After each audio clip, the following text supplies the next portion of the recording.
Hello, my name is Jelly, and the person recording this video is my sister Nivea.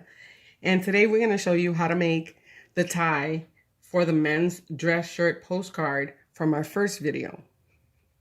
Stay tuned. Okay, so we're back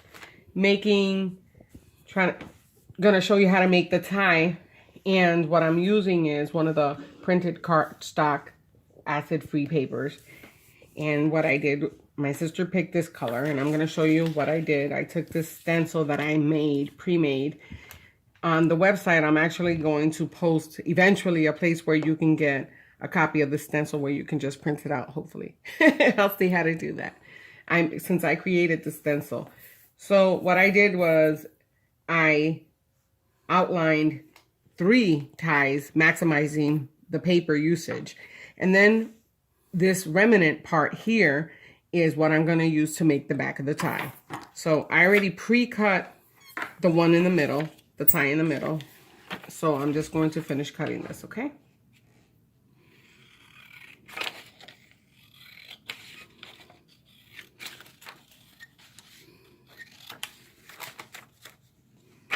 And that's what I'm going to be using. Then I'm going to cut this after I fold this. So what you're going to do with this, I put a line there so you can see that I'm folding the edges into the line, okay? It doesn't have to be perfect, but as long as you get something visible, you'll be okay.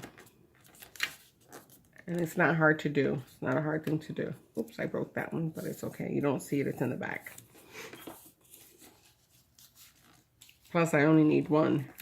But it's not going to make 3. It's going to make 2. So you might need another page. Thank goodness that those have more than 1 pages. So then what you're going to do is you're going to flip it. And like I always do, I flatten it out with the edge of the scissor. You could either fold it in half and cut it like so. And then what you're going to do is get rid of the edge, turn it into a V. It doesn't have to be perfect. It never is. So this is what it looked like. This is going to be on the back. But before we even do that, I want to show you a little secret. So you see how it's already outlined? All you have to really do is cut a remnant part like I'm doing here. And it doesn't have to be perfect. I should have been a surgeon. And what you want to do is you want to make this nice, thin, and straight. I would do like maybe 2/16 of an inch, I'm sorry. And just cut straight so you have a straight line. So what you're going to do is you're going to place this right at the corner of the tie here. You're going to flip it and you're going to bend it like that.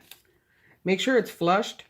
Because if it's not done right, you could actually see the white behind the cardstock. So I'm going to try to flip this one tight. And I don't use glue for this. I simply just use a piece of tape. And I just seal it right there. And if you look on the back, you don't see any whites because I've done it correctly. It actually gives it the illusion of you actually loop the tie. So then what you want to do is the same thing with this tie. I always like to let it stick out a little bit. And then I tape it to the back like this, like so. Nice and flat. And then in the first video, I showed you how to make the tie backs. And I am going to, with the foil paper. So right now I'm just going to put some glue. I promise you I'll get another bottle of Elmer's glue. Eventually. I'll get to it. Eventually. Okay. So then I'm going to put it on the angle. I cut it at an angle because the tie also is at an angle. So I make sure it's nice and flush and it looks like a real tie. And that's what you would do to put it onto a tie like this. Stay tuned because I'm going to show you the last product. If you So if you saw the first video, we had made this postcard, and I'm going to use some of the remnants of the back of the printed cardstock acid-free paper.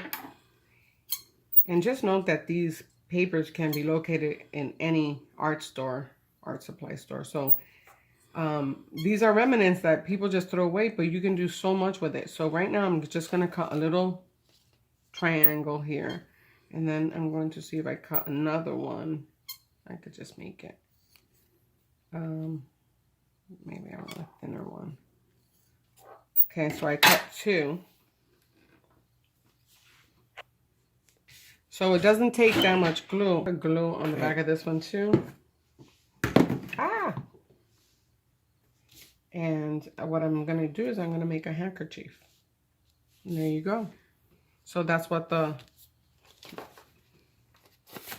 final product would look like. And I have all different types. You can make all different colors, all different types. If you have a men's group at the church, newcomers, you could always, Father's Day, a birthday, any event, you could always make these up. You don't have to pay for a whole bunch. You just pay for one time and just make them up and have them ready to go. You never know when you need them. So if you like my web, please, actually, if you like me, write something, write a comment. And if you're looking for a stencil of here, I am going to post something on my website where somebody can find the stencil for the tie. Or if you're that creative, you can just make your own stencil. It wasn't too hard to think it up. So let me know if you like this video. If you do, press like and hit me up. Thank you and have a nice day.